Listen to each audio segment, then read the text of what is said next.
Okay, time for a new video, and whether you are somebody new to my channel or you are returning to my channel to watch this video, it is greatly appreciated.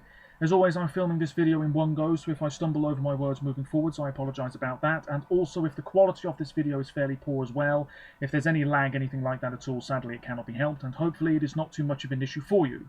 This is yet another Eurovision 2022 related video here on my channel, and today I am going to be going through the 7 entries that I personally consider to be underrated gems with regards to the upcoming 66th edition of the Eurovision Song Contest, which, as we all know, will be staged next month in Turin in Italy. Now, it was yesterday at the time of recording this video you're watching now, I uploaded a video talking about the Six Nation Army, the 6 countries that I believe are in contention to win next month. And it's always interesting to see what people think. I know that in the comments of that video I uploaded recently, I think a lot of people agreed with me, and certainly some of the other videos I've seen online over the past couple of weeks, it seems as though quite a few Eurovision fans are absolutely on the same page about matters. Sweden, Italy, Ukraine, all of those countries are regularly mentioned. Poland, which is one that I only briefly mentioned last time out, I don't see them winning, but I can see Ochman getting Poland's best result since 2016, and France, who I definitely think could do very well again this year. I'm not sure Foulen is a winner, but absolutely a good result could be coming France's way once again. With that being said, today, underrated gems, which is a phrase that I've been using for a long time, even before I started making videos online. And what I mean by that is just a song, an entry, that I think deserves a little bit more love. Maybe it's a song that might spring a surprise at the contest, you just never know. Usually there's 1 or 2 notable surprises every year. I mean, in terms of quite big surprises, in my opinion, over the past 5 years or so, Austria winning the jury vote in Lisbon, I didn't see that coming at all. North Macedonia winning the jury vote in 2019, I didn't see that happening whatsoever. And last year, it's not really to do with underrated gems, but of course 4 countries getting 0 points from the public, I don't think anybody saw that coming either. So there's always a surprise or 2 in store, and usually there are more underrated tracks than overrated entries, in my opinion. Saying that, I don't know if we use those terms too much, overrated, underrated, because if a song is overrated, that might mean that we're not so keen on it, but a lot of other people really love it and it's bound to do well, perhaps. And if a song is underrated, it might mean that we just aren't that keen, but actually there is quality to that particular song. You know, the song has merit, and even though we might not personally enjoy it, we can also see that track maybe doing better than we imagine. My word, I'm stumbling over my words already. Getting into the main point of this video then, I've got 7 nations written on my whiteboard, there they are. And let me just go through them in order. So the first underrated gem of the year, Switzerland. Marius Bear with Boys Do Cry. This is in the first half of the first semi-final on that Tuesday next month. The negatives, and negative is a negative word in itself, but the negatives with this track, well, it's just a bit dull. It really is. And as sweet as it sounds, and the message of the song I really appreciate as well, because Boys Do Cry, it's almost as though you're waiting for this magic moment to arrive. The instrumentation sounds quite nice, his voice isn't too bad at all, and you're just going with the flow, and then about 2 minutes in you're thinking, right, there's not long to go now, surely this wonderful spark is going to set this song alight and it's going to be this fantastic finale. But sadly that doesn't really happen, at least not to me. And the fact that this is so stripped back and so melancholic, people just might not enjoy it. They'll forget about it, they'll be bored by it. And even though there's nothing really wrong with this song, does it stand out enough for a ballad? I don't think it does. Maybe you could say other ballads in the first semi-final do have a bit more of an impact on the listener, and neutral listeners as well, next month. The positives, though, is that this could be a real jury darling. The jurors might really appreciate the artistic value of this track. They might really be swept up in this melancholic vibe that the song is bringing to the table, and a lot of points might go Marius's way. I mean, I need to get the running order up here, because as much as it shouldn't matter, the running order can make or break a country's chances. So while that loads up, I don't really have much else to say about Switzerland. It's a really gentle, quite charming effort, and charming songs have worked wonders in the past, of course. It's very difficult to see this qualifying, because the attention is very much elsewhere on other songs in that first semi-final. But at the same time, should we really be shocked if Switzerland go through? No, not really. I wouldn't be surprised at all. It's not one of my big favourites. I do see it as a bit of a disappointment. And what I'm hoping is that if Switzerland don't qualify this year, they don't just go back to the way they used to be, languishing in the semi-finals year after year after year. To go from Luca Hani, 4th place, John's Tears, 2 cracking efforts, and obviously 3rd in Rotterdam last year, to then not qualify this year, it's a bit of a slap in the face and a bit of a step back, and a big disappointment. So I would hope that next year, Switzerland don't just go back to sending something subpar, they keep up with the quality. Boys Do Cry is not a bad song, it's just lacking.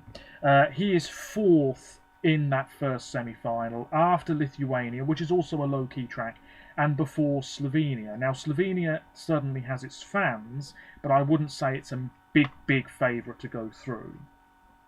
So who knows? Maybe Switzerland isn't damaged being between those two entries, being on fairly early in the running order.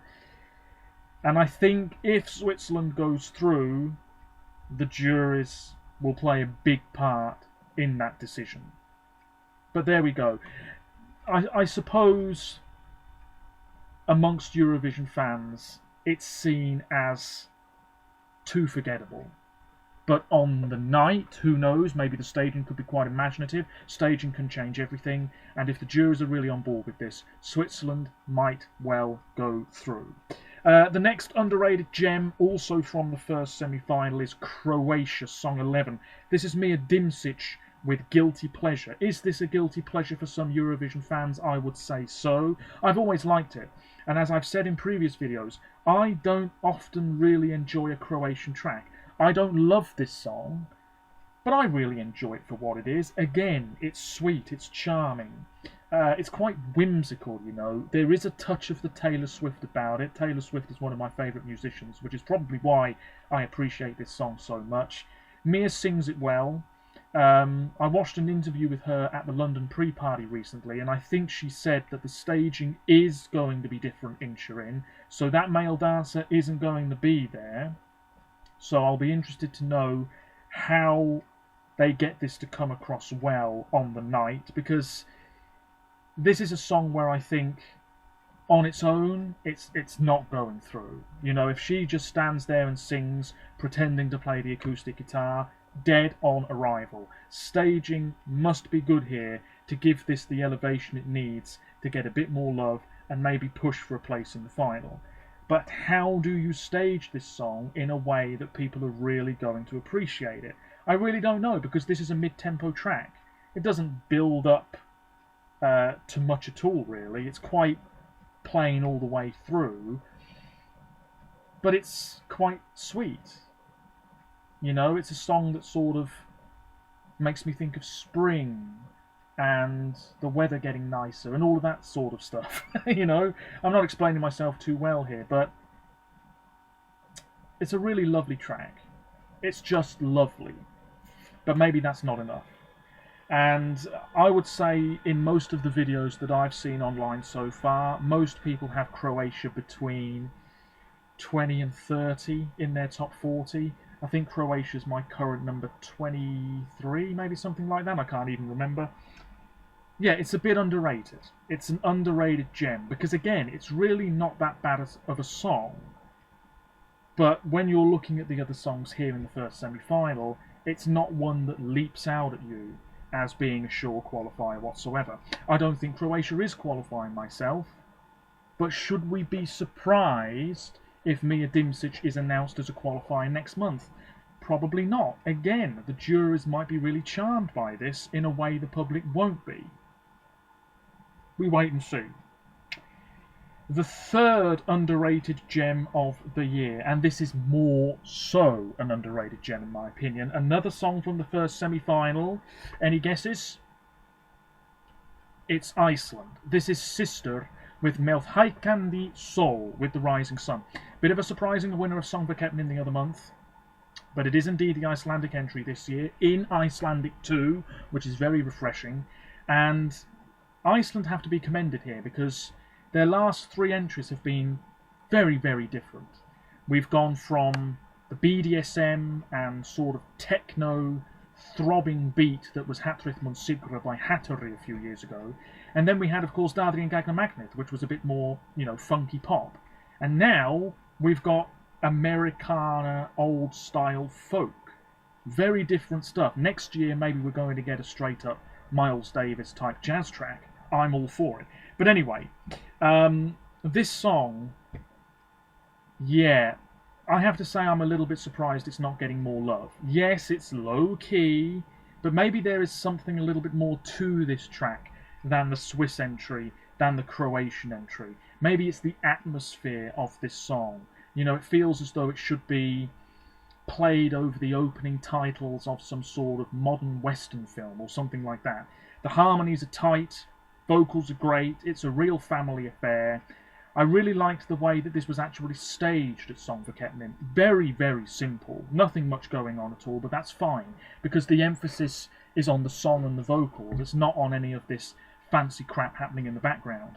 I really like the lighting. On that big stage at the Pala Alpitor next month, there's more opportunities to make this even more of a beautiful show on the whole, and that might work in this act's favour.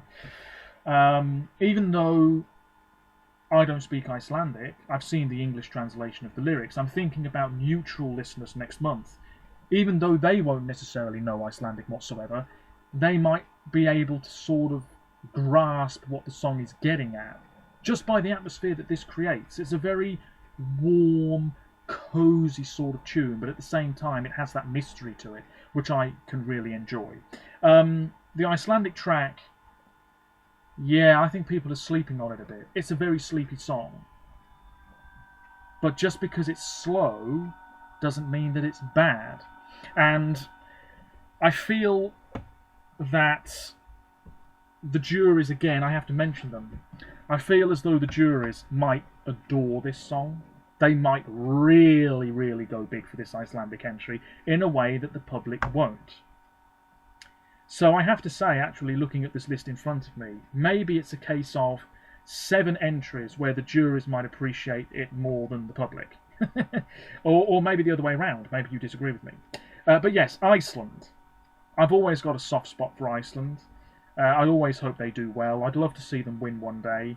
And I like the fact that this isn't trying too hard. This feels very authentic. It feels quite rustic. It feels quite old school. And, coming after the big up-tempo track that is Halo from Austria, this is just a pause in proceedings. It's a breather. It's a breath of fresh air. It's really lovely stuff. And looking at the running order, Austria going through, then it's Iceland, Greece going through, Norway going through, Armenia probably going through as well. I should say Armenia, not an underrated gem. That's not in my list, but absolutely Armenia, you could also say, is a bit underrated this year at this moment in time. Are we going to get 5 qualifiers in a row? Maybe not. Maybe Iceland is the one that misses out, unfortunately. We wait and see next month, of course. Underrated gem number 4. It's another one from the first semi-final. Could have put Armenia here, but instead I've gone with Denmark. Song 12 on that Tuesday night next month. Ready with the show. Girls kicking ass. And we all know this track now. It starts off very slowly. It's sort of, if you're listening to it for the first time, you might think, oh, here we go again. It's another ballad. What a snooze fest. But then, about a minute in, it turns into this more popish track. And the vocals are really good here, actually. They really are, and I like the energy. If anything, I'd like to see a bit more energy. The drummer's absolutely going forward, which is fantastic. They're a really likeable group of women. And as I said in a previous video, maybe this is not a good thing about the song, but to me, whenever I hear it, it's just the chorus over and over again. I don't really remember the verses much at all. And the chorus is catchy, but the song as a whole maybe is let down with those verses because maybe they're not quite as memorable as the chorus. But again, this is not a bad song. It really isn't a bad song. It's quite fun. It's just a group of girls having a blast on stage. Nothing wrong with that at all. You know that it's going to be quite a colourful, at least I hope it's going to be, quite a colourful performance with that energy coming across on screen and in the arena as well. Denmark after Croatia, so this will liven proceedings up a bit and might damage Croatia in the process. And then before Austria. Austria obviously going to do a lot better this year. I think we're all in agreement with that. So on the plus side, people will probably remember this more than Guilty Pleasure. On the negative side, Halo might smash Denmark into oblivion. But it's underrated. I do think it is a bit underrated because it's really not that bad. It's quite catchy, it's fun. It's an enjoyable 3 minutes, I think so. I don't think many people really expected this to win DMGP. It was going to be Confessions with Hallelujah or Full Defect. And then when this song won, I don't think people really cared for a while. And then obviously, when people started listening to all of the songs, it was almost as if this one was discovered for the first time by quite a few people. Yeah, there's definitely been a lukewarm response to the show, but I've always liked it. It's in my personal top 10. I hope Denmark go through, but I'm not expecting it to happen. Still, a bit of an underrated gem. The first semi-final is chock full of them. The fifth underrated gem, and would you believe it, I've just noticed that Armenia is on my list. There I am saying Armenia is not on my list. They are. I am so blind. Let's talk about Armenia then. Closing the first semi-final. This is Rosalind with Snap. And I've said this before, I think this could be a big hit. Certainly, you know, in a few European countries, this could do quite well in the charts. It feels so simple and yet feels so current, at least to me. Rosalind, again, seems really nice. Lovely voice. The music video is quite promising. And because this song is on last, and I know other people have been saying this online as well, and I'm inclined to agree, something makes me wonder that the EBU and the producers of the show this year have put Armenia on last because the staging is going to be something very special indeed. That floating house from the music video, are we going to get that on stage in Turin? Who knows? Finland, opening the second semi-final, their staging apparently is going to be very different from how it was at UMK, and there will be floating elements to it, or so I've heard. So, if Finland are going to do it, maybe Armenia are as well. I'm intrigued to see. We will find out more with the rehearsals and everything later in the month, and early in May. But yes, snapping 1, 2, 3. This is really good. It's very charming. I keep using that word, but it really is. I didn't really know what to expect from Armenia this year. But I really wasn't expecting something like this. This feels more, I suppose, Western in style. It feels more like something you'd get here in the UK, perhaps, by an up-and-coming female musician. It doesn't really feel like something you'd get from Armenia at the contest. I don't really know how to word this, but maybe you agree with me.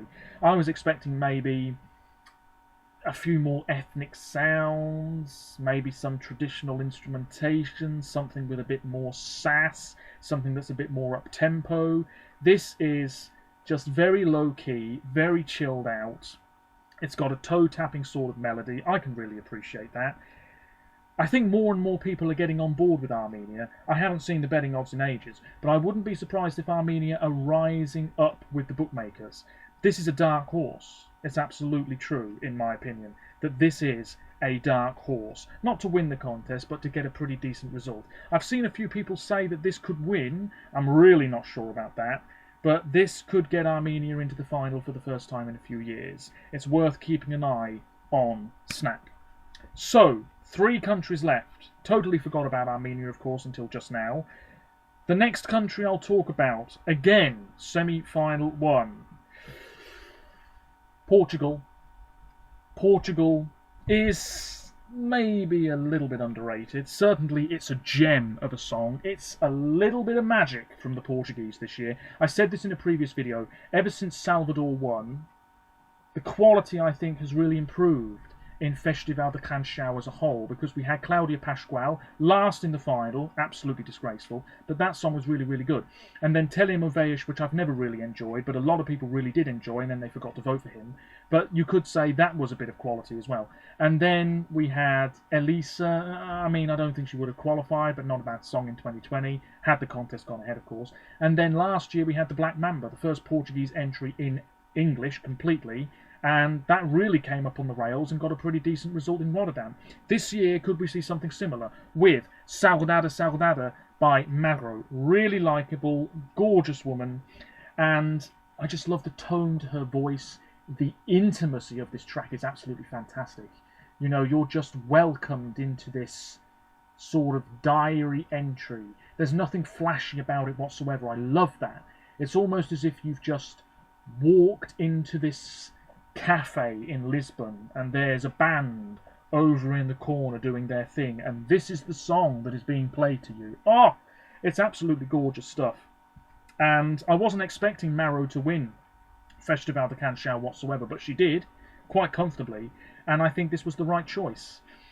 I just think she's fantastic, totally in control of what she's singing. It's very personal. Maybe the message of the track is nothing new, we've heard it all before, and yet it just feels really nice. That blend of English and Portuguese, it's not jarring. I think it works very well. One verse in Portuguese, one verse in English. That clap-along chorus, again, ever so simple, very effective. The fact that she's got her group of women around her and they're all really feeling it too. Just smashing stuff. Coming after Moldova, opening the second half of the first semi-final, maybe not a great thing. But I'm really hoping people go big for this, because it's an underrated gem. It's really fantastic. Part of me thinks this could do very well in the final. Part of me thinks it won't qualify at all. We wait and see. That leaves 2 countries from the second semi-final. Yes, indeed, there is another semi-final this year. The first song here, Circles, North Macedonia by Andrea. Song 11 on the night, in between Ireland and Estonia. Do I think this will qualify? Not really. But I also, again, think that maybe this is a little bit underrated. Andrea was at the London pre-party, performed well, sang well, her English is impeccable, and she just seems like a really down-to-earth individual. The song packs a little bit of a punch, a little bit of sass, but it's not over the top. And while when I listen to this song, I wish there was a little bit more to it, you know, a little extra stardust, if you see what I mean. Because it just sort of goes along at the same pace and there's no really big wow moment. Not that every song needs a big wow moment, but I think with a tune like this, you do need that something extra to come along, and it never really happens. What am I trying to say? Yeah, I just think that this is a bit underrated. Looking at the other songs in semi-final 2, very few people are talking about North Macedonia. I can see them finishing last in semi-final 2, and it wouldn't surprise me if that were to happen, if people, after the semi-final results are released in full, people then started saying, what, North Macedonia last? So underrated. It might be a case of people see it as underrated after the contest, rather than now, weeks before it actually takes place. I think she's great. I think the song is pretty decent. I don't have it ranked really high in my top 40, but it's by no means a bad song. It's just one of those tunes that is there. People might forget North Macedonia are even involved, because the buzz is surrounding so many other nations, and poor North Macedonia are just sort of left behind. And even when she performs on the night, people might forget that she even sang for 3 minutes by the time the voting lines open, which sounds really harsh, but it's happened before, it might happen again. It shouldn't happen, but it might. The last country I am going to mention in this list of underrated gems is Montenegro. Vladana with Breathe. I think this is really nice. It's arguably the closest thing we have to a Balkan ballad this year. Great vocals. She's got bags of experience behind her. I love the instrumentation, the strings. Any song with strings just sounds really good in my opinion. The music video is very good, but we can't vote on that. I think it builds up fairly nicely. I'm interested to see how this is staged. Again, it's one of those songs where I think the staging could be key. It's not the same as Proud for North Macedonia a few years ago, not really at all, but that sort of vibe, that sort of powerful voice, again, solo female act, maybe the juries might really go big for this in a way that they haven't really gone big for Montenegro in the past. It's possible, who knows, we wait and see. I don't think the public will totally dismiss this either. Serbia can vote for Montenegro, so that's points, points, points. But will other countries go big for them as well? I really don't know. But yes, Montenegro, I'm not sure it's a qualifier, but I certainly don't think Vladana will finish near the bottom of the semi-final either. Hence why it's a bit of a dark horse, perhaps. It's an underrated gem. That's it then. The 7 countries, just to recap: Switzerland, Croatia, Iceland, Portugal, Denmark, Armenia, who I did forget about at first, my apologies, North Macedonia, and Montenegro. Now, I could have mentioned a few other countries maybe. Lithuania, perhaps. Slovenia, perhaps. Who else? Maybe Azerbaijan is a little bit of an underrated gem. I don't know. Georgia I could have mentioned. Maybe Belgium a little bit as well. Maybe Germany. But really, I don't think anybody else I could have mentioned in this list. But that's it. Let me know your thoughts. Genuinely interested to know. And I'll be back with another Eurovision 2022 related video in the near future. They are constructing the stage in Turin. That's still ongoing. It looks absolutely fantastic. I think they're working on the rotating stage floor at the moment, which I think is going to be an LED screen as well. Oh, it's going to be absolutely splendid when it's finished. You know it, I know it. Can't wait. And then of course the rehearsals will begin, and we'll be getting footage hopefully from those rehearsals. Oh man, it's coming up close now, isn't it? Just think, this time next month, it's going to be nearly upon us. Can't wait. Lots of great songs this year. Like I said before, as soon as those internal selections started coming through, I think that's when the quality really improved. Whilst I'm not sure this is a stronger year than last year, it's still a really good batch of tunes. And yeah, that's all I've got to say for now. Keep an eye on my other social media pages, links in the description as always. I sometimes do polls on my Twitter page, and I've actually put up my sort of postcards for the year as well, so if you're interested, take a look at them on my Twitter page. But that is it. My goodness, I'm starting to ramble even more now. Take care of yourselves, stay safe, hopefully the quality wasn't too bad, and I'll be back with more Eurovision content very soon. Thank you very much. Take care, bye for now.